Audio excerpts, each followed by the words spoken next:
Oh shit, I forgot to put the microphone in. Anyway, don't worry about that. Worry about the fact that have you ever put off watching a movie because everybody talk mass shit about it? Happened to me, man.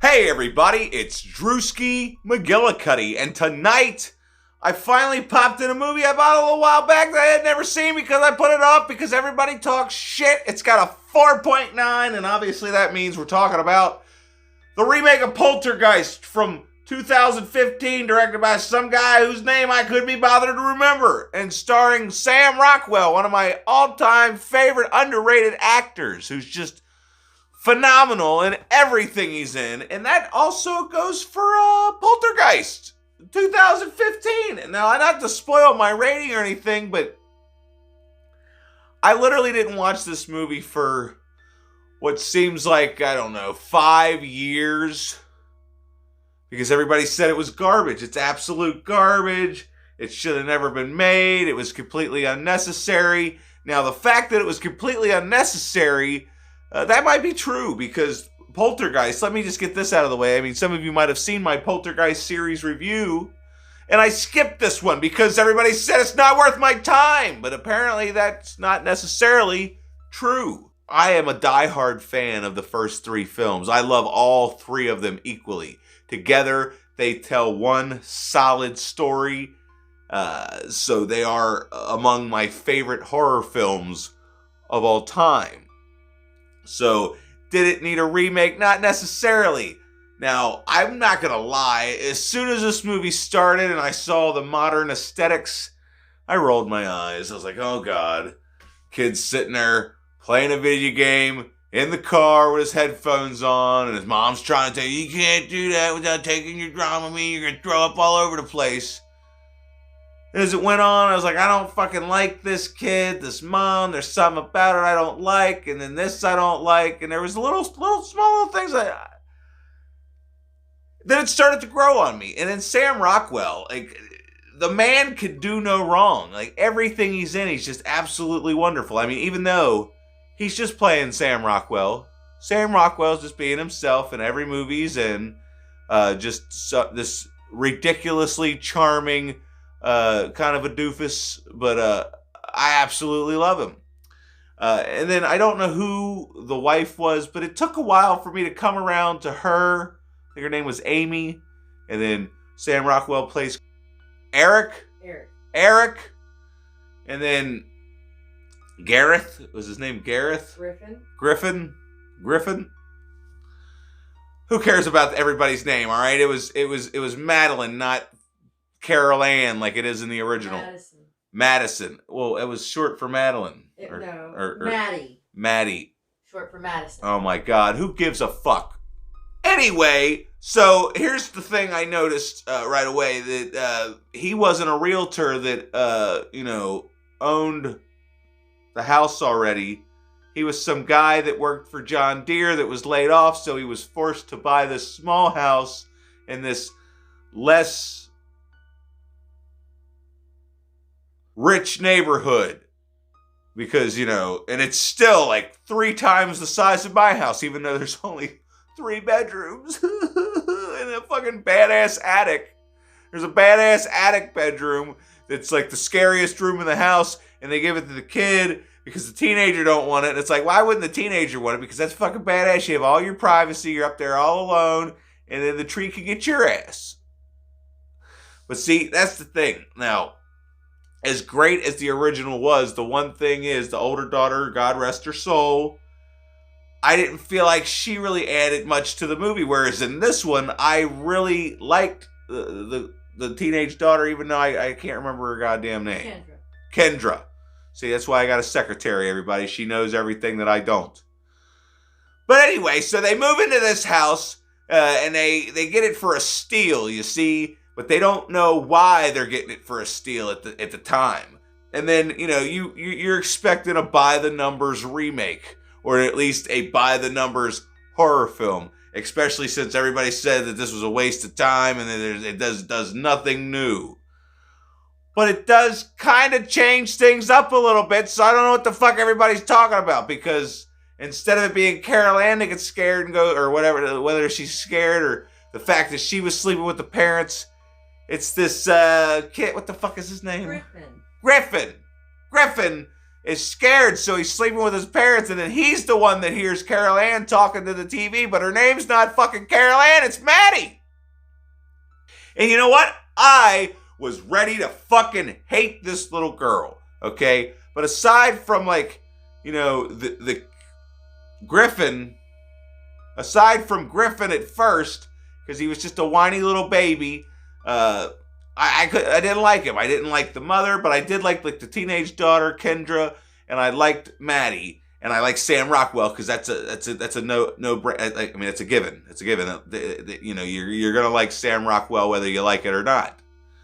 But yeah, I slowly started to actually like this family, because I'm sitting there thinking, well, yeah, this isn't terrible, but it's nothing special either. It's like these characters are kind of like, you know, just generic middle-class family falling on hard times, and now they're lower middle class, whereas I'm like upper lower class. Okay, so you've got where they're moved in, and right off the bat, things start happening. Oh yeah, instead of waiting. So yeah, instead of waiting, right off the bat, things start happening. And the other thing I want to mention in this movie review is the fact that it's kind of a little bit more realistic. I mean, I guess there would be chairs sliding around if this shit were real. I don't know. I'm not a fucking ghostologist or a polterologist, whatever the fuck these people are.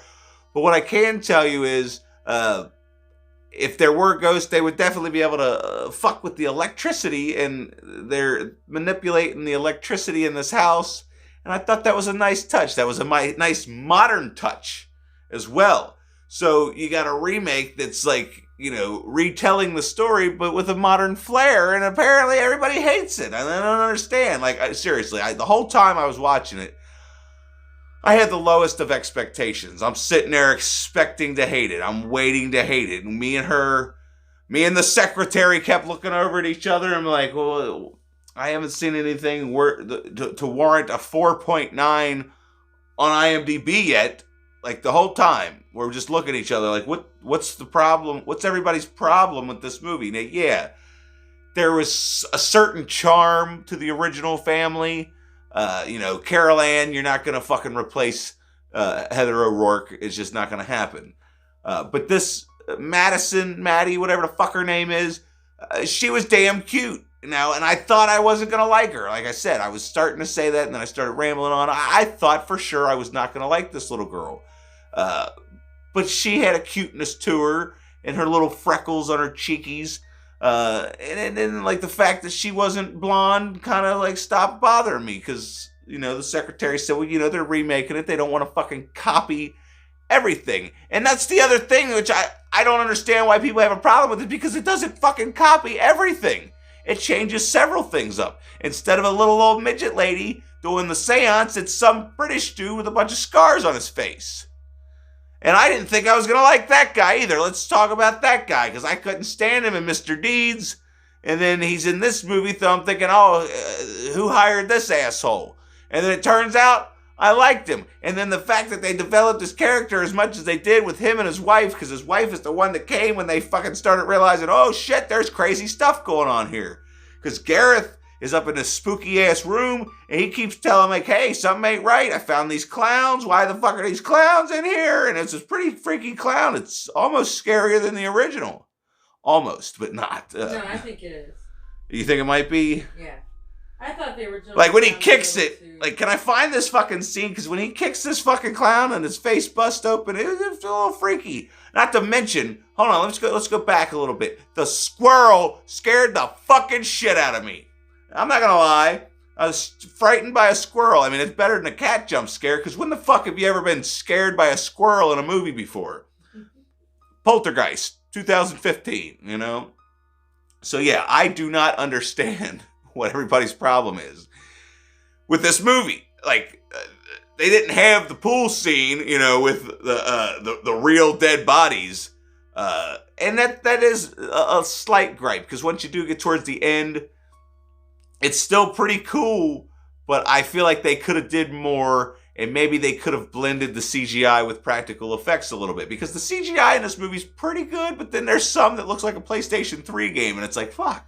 Because when they first go into the other side, it's like, oh, it looks like a PlayStation 3 game, but the more I looked at it, the more I thought, well, you know, what are they going to do? Pay like 1,000 people to stand there and go, oh! But, you know, considering the fact that it was fucking CGI, it looked pretty good. And considering the fact that there was a lot of CGI in this movie, it looked pretty good. I mean, it's good enough for me. Why can't it be good enough for you? Anyway, I don't know. But what I do know is I went in expecting to hate this movie. I went and grabbed it off the shelf and said, you know what? Let's watch a bad movie so that I could do a rant about how fucking terrible it is. And now I just want to sit here and rant about how fucking y'all are a bunch of assholes for telling me this movie sucks and I missed out on it all these fucking years. I fucking thoroughly enjoyed myself. And this movie is not as bad as everyone says. We'll throw it a solid 7. There's my fancy thing. And this is me trying to get back into doing the horror movie reviews, everybody, because I'm tired of fucking talking about what's really going on in the world, because it's more horrifying than anything you see in a fucking horror movie. But yeah, this movie is all together. We also watched the extended version, so that might have had something to do with it, but I highly fucking doubt it, because the directing in this movie was super solid, and then the lighting the lighting was a little too perfect. You know, sometimes I don't like things to look absolutely perfect, even though, do you like my little lighting setup? I got this fancy red fog light, and I turned my screen on blue, and now it's got like a 3D effect. I don't fucking know. But anyway, what the fuck's your problem? How come you don't like this goddamn movie, asshole? Let me know in the comments section down below, and be sure to like this video, or you can dislike it if you didn't like it. Whatever you want to do. It's a fucking free country. Unless you're from a country that's not a free country, then, you know, what am I going to do about it? You know, I live here in... Anyway, something about Patreon and all these likings and subscribings. I don't know what to do anymore. Maybe I'll make a new card. Is it new? Let me know in the comments section if that looks different than the last one. Anyway, I gotta go, so get the fuck out!